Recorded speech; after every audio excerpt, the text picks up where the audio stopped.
if you ask a whole lot of people to labor away to make cheeses to kind of keep a town together, it's a bit weird. Like, I don't know if people would get on board. And similarly, if you say, well, guys, just make a ton of cheese just to make money, a lot of the same people would be like, well, I'd actually kind of just go to keto where I'll get a better job and probably life's a bit easier. But if you say, let's make money to improve the town, to keep people in the town, to make cheese, and it sort of goes back and forth. It's that kind of cohesive whole that's necessary.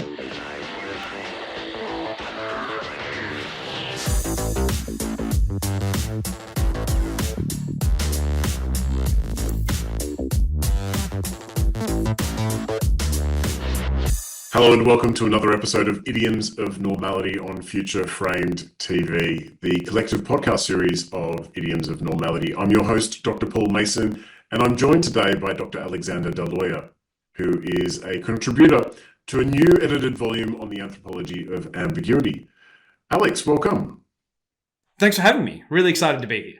And you've just published this new book. You've got a chapter on ambiguity in an edited volume on ambiguity. Tell us what brought you to working on the question of ambiguity?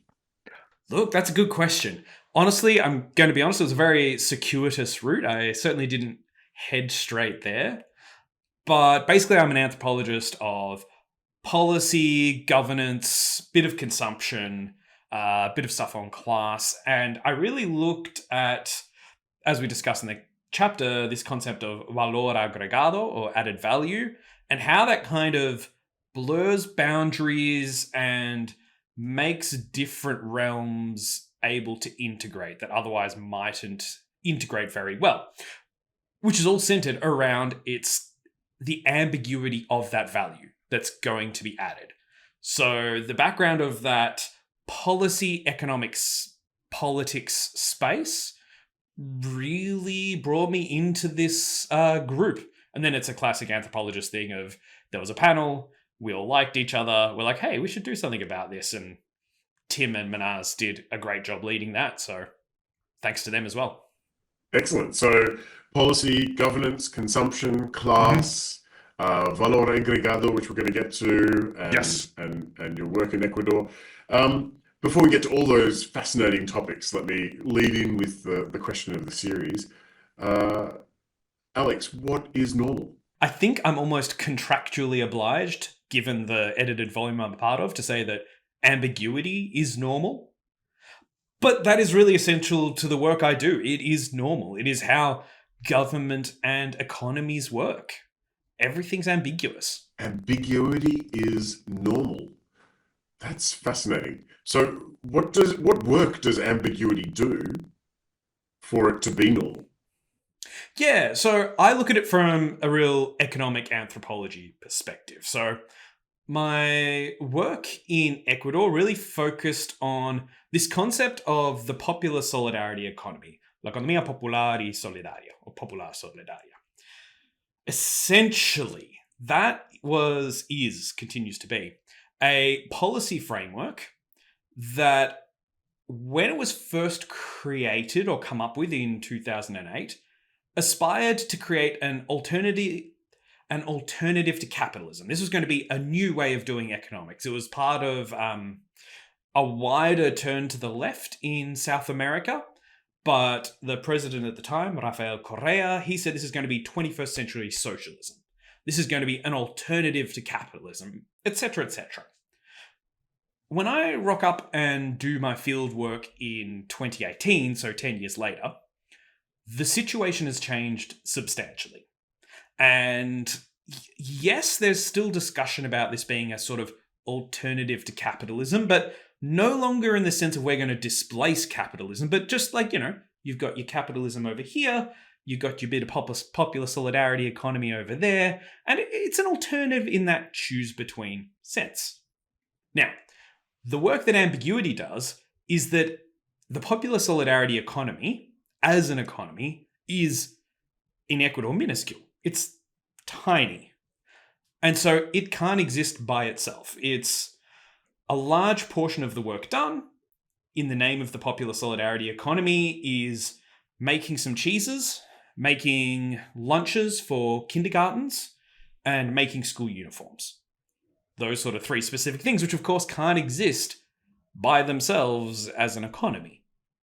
And so these associations, organizations, etc., have to link into the wider capitalist economy.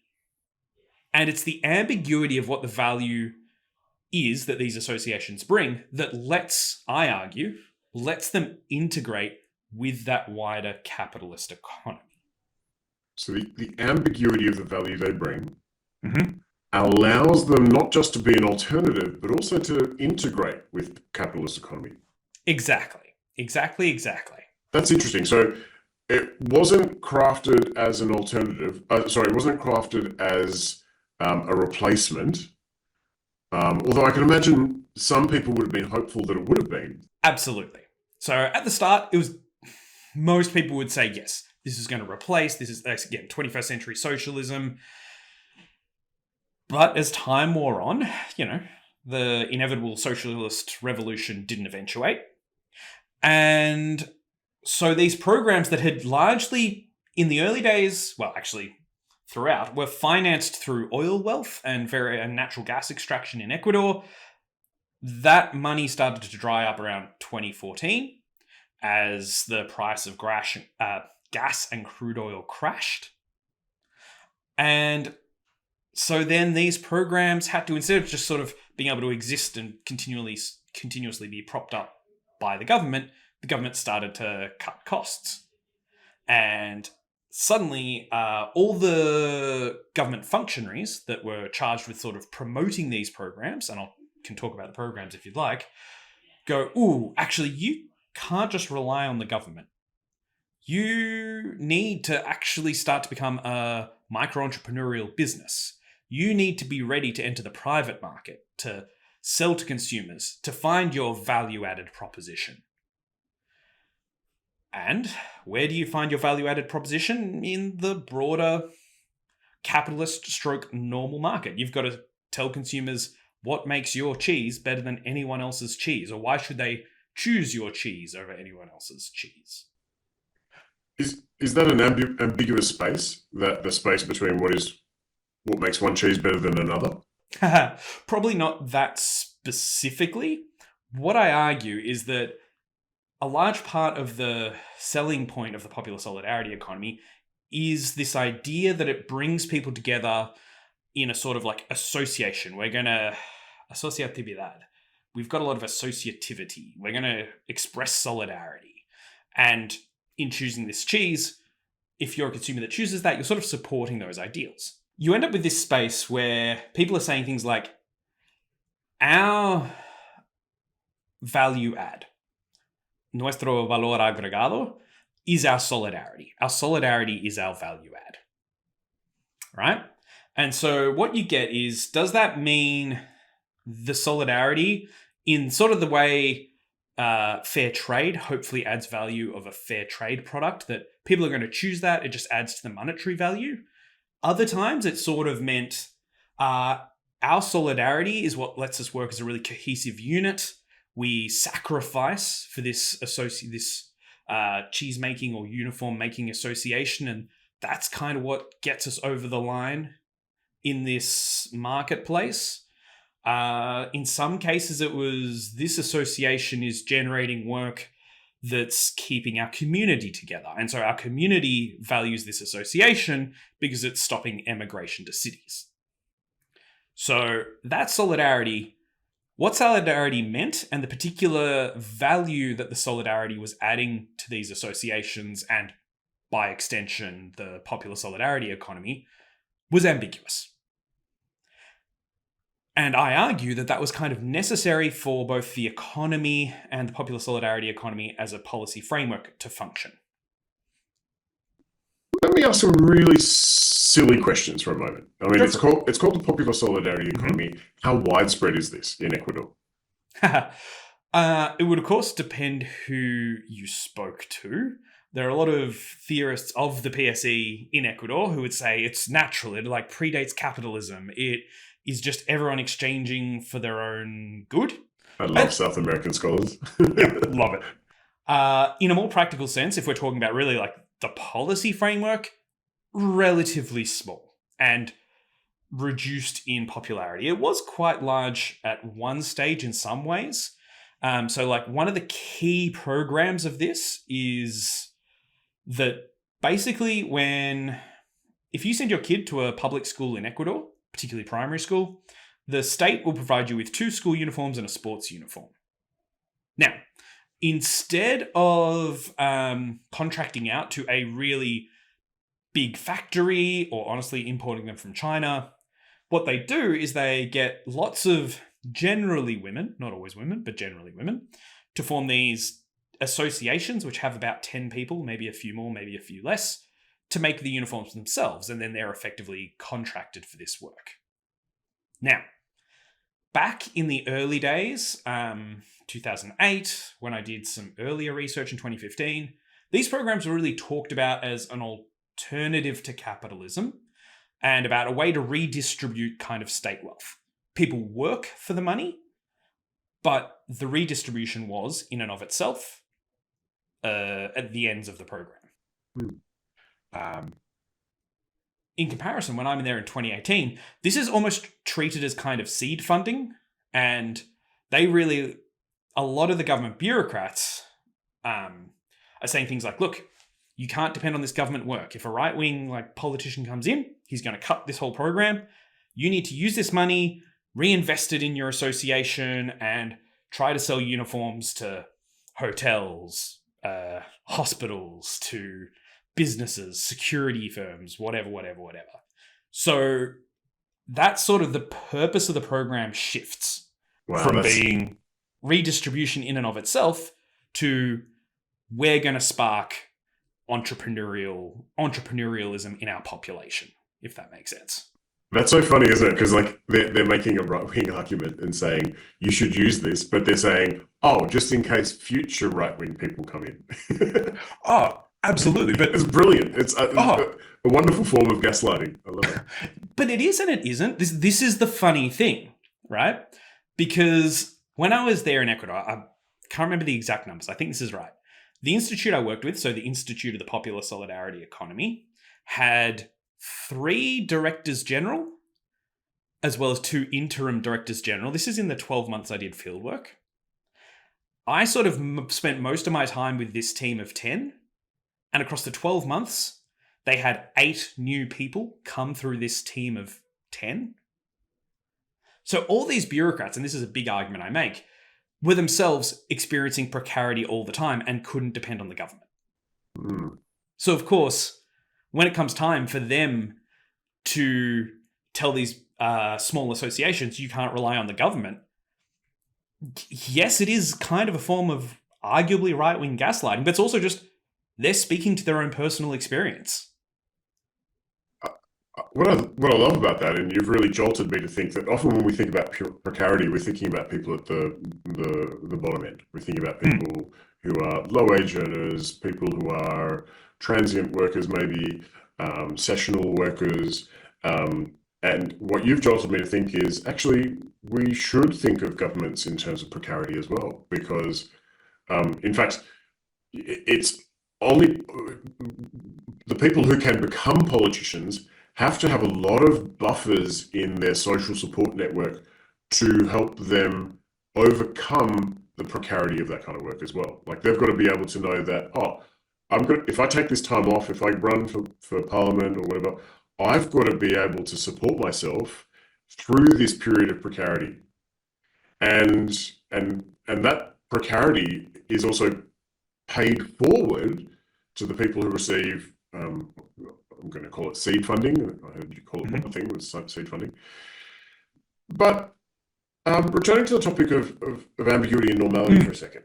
I really like the way in which you turned the topic on its head and you said ambiguity is normal.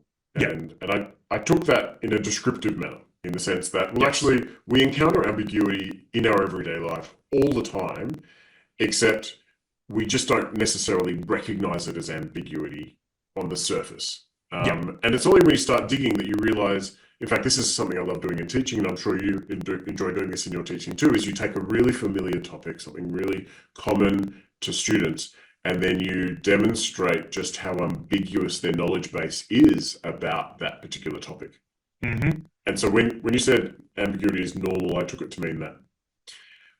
But then when you're talking about valor agregado and the way in which they are creating ambiguous value through aspersions to solidarity if you buy this product over other products, I'm also thinking about initiatives by people like Dick Smith in Australia, who were very big on branding products as Australian made, or even conservation organisations who brand products as sustainable seafood certified, sustainable seafood.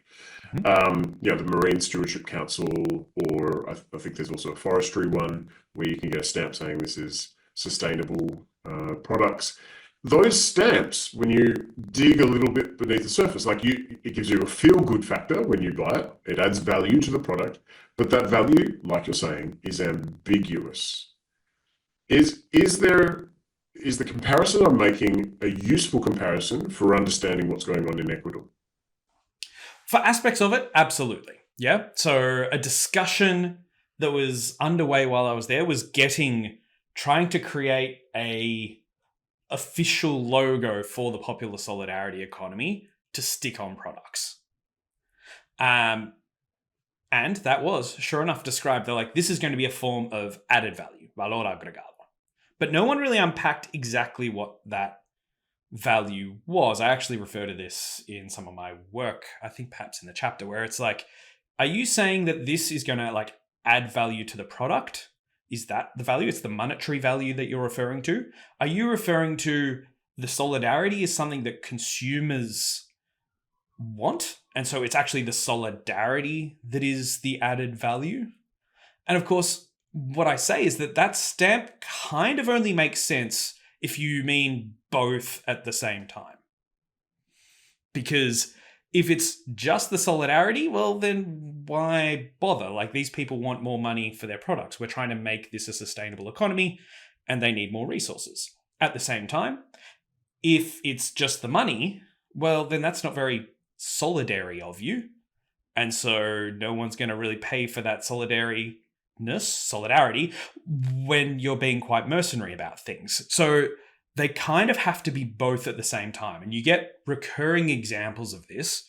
I look particularly at the level of, one of the levels I particularly look at is the production and the work and what that meant to communities. So again, sort of exodus from small communities was a big theme that cropped up repeatedly, where a lot of these projects, people are like, yeah, I'm doing this to make money, but the making money isn't I want to be rich. It's I want to create work for my niece, my nephew, my cousins, or honestly, my neighbors, so that their kids don't have to leave to go to Quito to get work, right? So yes, it's economic, but it's also social solidarity at the same time. Lots of my interlocutors said things like, it's easy to be solidary. Sorry, you can say solidario in Spanish and it doesn't translate well into English. They say things like, yeah, it's much easier to display solidarity when a business is profitable. But also a true marker of solidarity was sticking together when the business wasn't profitable. Okay. Is the redistribution when times are tough? Yeah, exactly. Interesting. And this isn't just some informal form of economy. It's actually it's been incorporated into the Ecuadorian constitution. Is that correct? Yes, exactly. I mean, that is something that a lot of critics of the popular solidarity would point out, that it's kind of bringing a bunch of informal work under state control. I'm going to be honest here and say the capacity of the Ecuadorian state, I don't think it's bringing a lot under its control, but that there is a legitimate critique there. But from my context and what I'm looking at, it's sort of how does a bureaucracy and these bureaucrats, who remember are really precarious, that always underlies everything I'm saying, how do they understand solidarity when they're constantly shifting around? But they have to promote solidarity amongst a whole lot of people who are often family groups, community groups, who they themselves spend a lot of time together. It's the bureaucrats who come and go and yet are trying to create solidarity amongst these other groups. That's an interesting juxtaposition of precarity and solidarity, isn't it? So what are some concrete examples of how the PSE has impacted perhaps policy or small enterprises in Ecuador? Yeah, I think the specific example is contrasting what a small business is versus these associations. So I'm not going to make any broad brushstrokes, particularly because a lot of my work is about, the PSE was actually kind of on, I wouldn't say hiatus, but it was a very low priority of the government at the time. And it's kind of how a bureaucracy limps along when it's not a policy priority. So I think it'd be misleading of me to really say, it had a huge impact, blah, blah, blah. But to give an understanding of how it is different to just normal micro-entrepreneurialism, when you form a PSE association, so you need a minimum of 10 people, and everyone has to have equal ownership. Profits have to be distributed equally among the members, not in line with, say, percentage ownership as you would a normal business. And leadership roles have to be rotated. They need to be voted upon and rotated amongst members. So it's not like I own a 50% stake, two other people own 20 and 30%. I have the largest stake, therefore I'm essentially the boss, or, I have the largest voting share. There's a real push for equality and redistribution of profits. I love this so much. I can see why it's such an attractive concept on paper and in theory. I don't want to interrupt the thread though, because I can see you're going somewhere with this, but I just want to interject even just briefly. I mean, it'd be so exciting if large corporations kind of took on this model and maybe thought about paying their CEOs a little less. Oh, yeah. Well, look, this is part of it. In many ways, lots of people in Ecuador say an association is essentially a small cooperative. So they do largely, they're not quite the same as a cooperative, but they're essentially small cooperatives.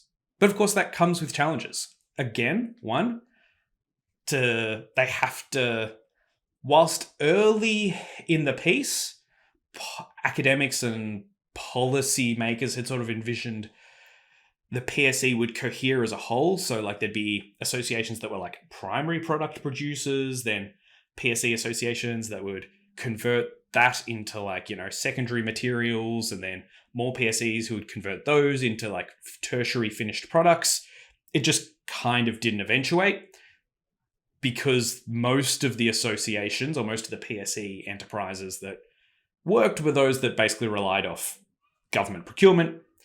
And by extension, the government only sort of buys certain things, so they only make certain things. But nevertheless, they have to exist in a market of lots of other private businesses. So they actually need to take on a lot of private business forms, such as, where in the early days, the idea was they'd sort of be like a family and they'll really interact and they'll help each other out. It's actually, no, they really need to focus on the bottom line. They need to, minimize labor, minimize expenses, and get the work done. At the same time, there are complications. A lot of, myself included as a lefty academic, love solidarity, love to encourage people to do this. But as one of my interlocutors described it, it's kind of a marriage of 10 people. Yes, it can really come together and help people cohere. But she said there's also as many fights as there would be in a marriage between 10 people. And so that is its own challenge.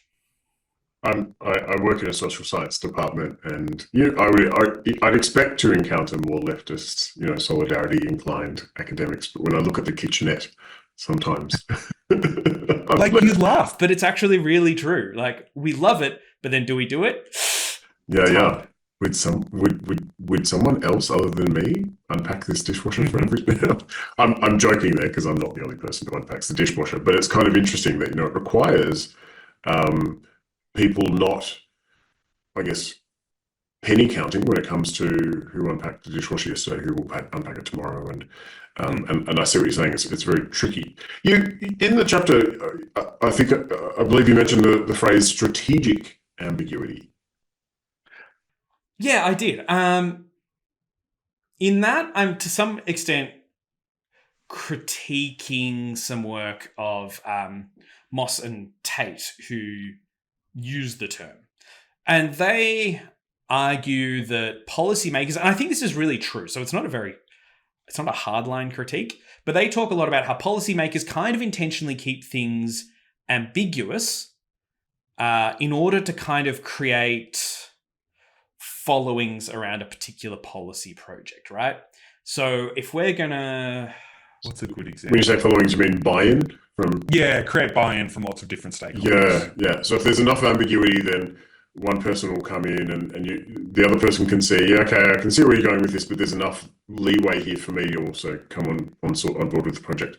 Exactly. So it's, people can say things like, what is it? The one that comes to Not mind think here. really controversial examples.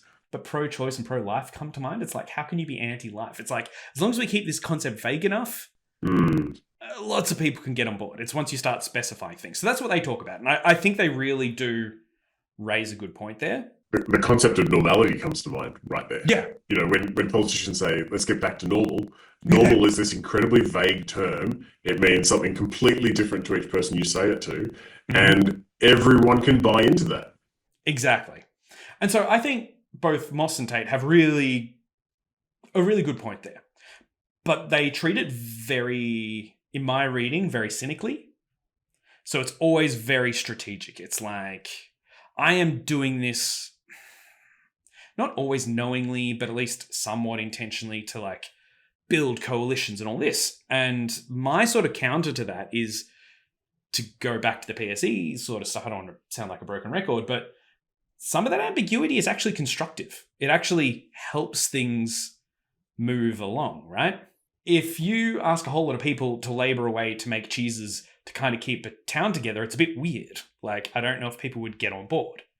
And similarly, if you say, well, guys, just make a ton of cheese just to make money, a lot of the same people would be like, well, I'd actually kind of just go to keto where I'll get a better job and probably life's a bit easier. But if you say, let's make money to improve the town, to keep people in the town, to make cheese, and it sort of goes back and forth. It's that kind of cohesive whole that's necessary. Both the economic and the social are necessary for the whole thing to cohere together.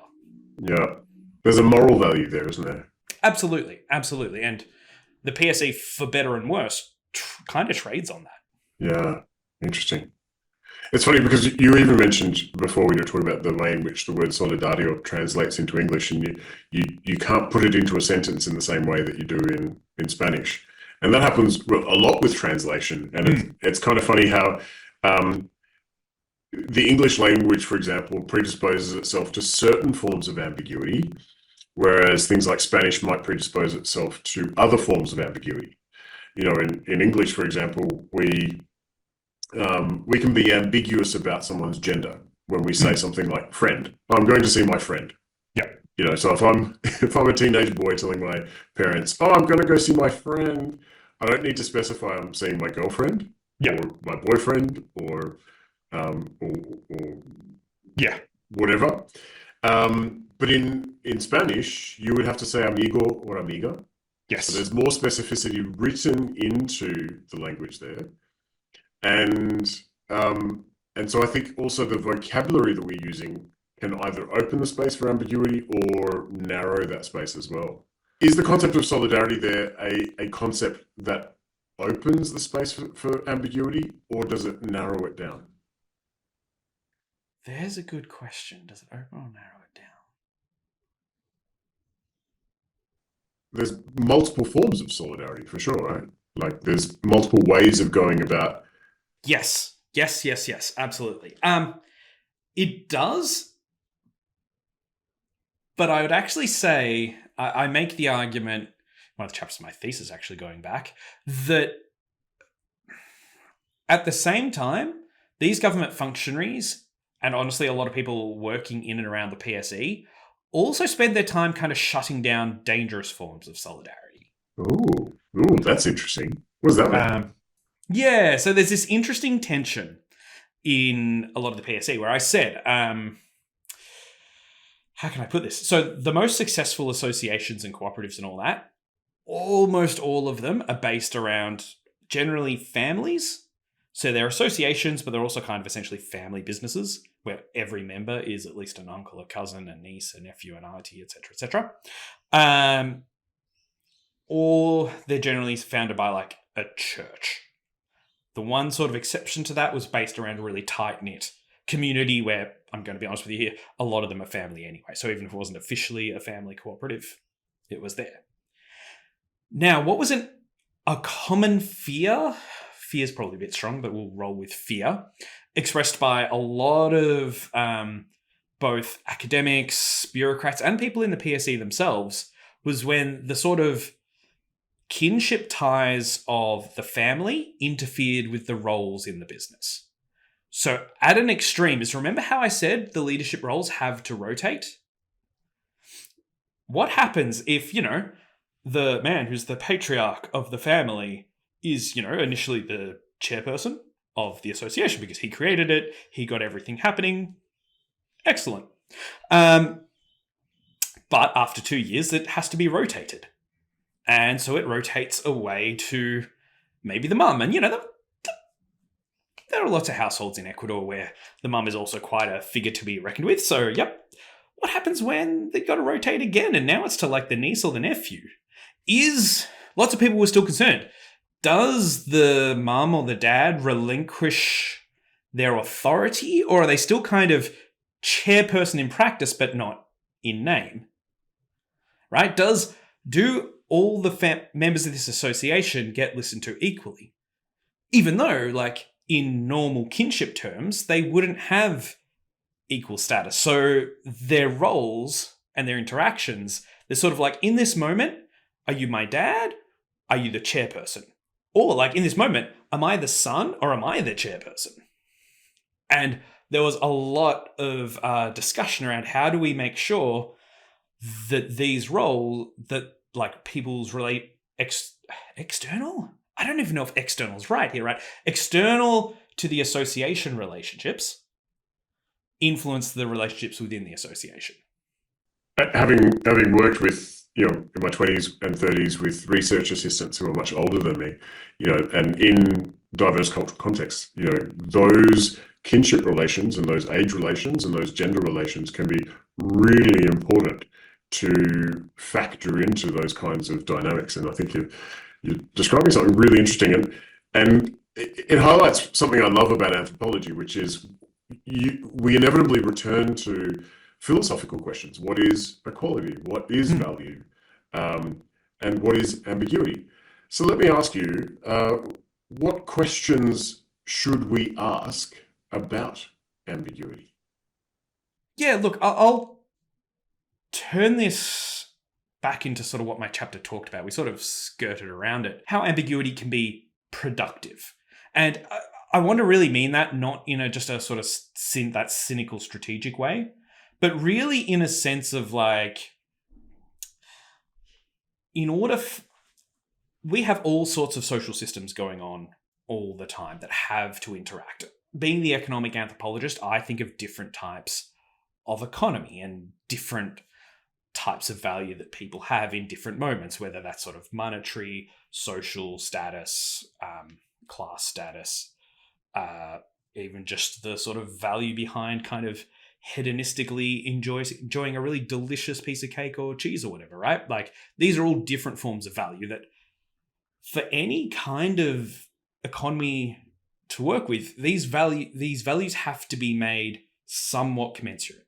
They need to be rendered, if we're going really classical Marxist here, at some point into like money, so that cloth could be on some level equivalent to jackets or whatever. I'm not a huge Marxist, but throw that in there. But I argue that a large part of the way that happens is by sort of rendering these things as ambiguous.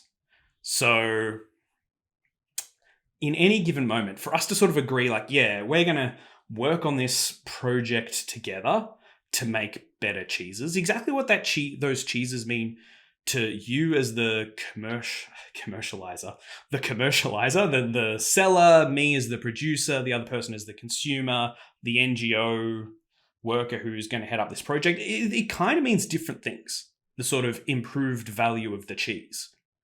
But that ambiguity is what lets us all sort of work together toward a common somewhat common goal, even if we all have our own little individual goals as part of that. So I think focusing on that, how ambiguity can actually be productive, is an important step forward. Yeah, how ambiguity can be productive. Very interesting. Alex, the lawyer, thank you so much for your time. It's been really fascinating to learn about a dimension of economics and politics in Ecuador that I certainly had no idea about before chatting with you and reading your chapter in this edited volume on the Anthropology of Ambiguity. Awesome. And thank you very much for having me on your program. It's been really nice to have a good chat about this.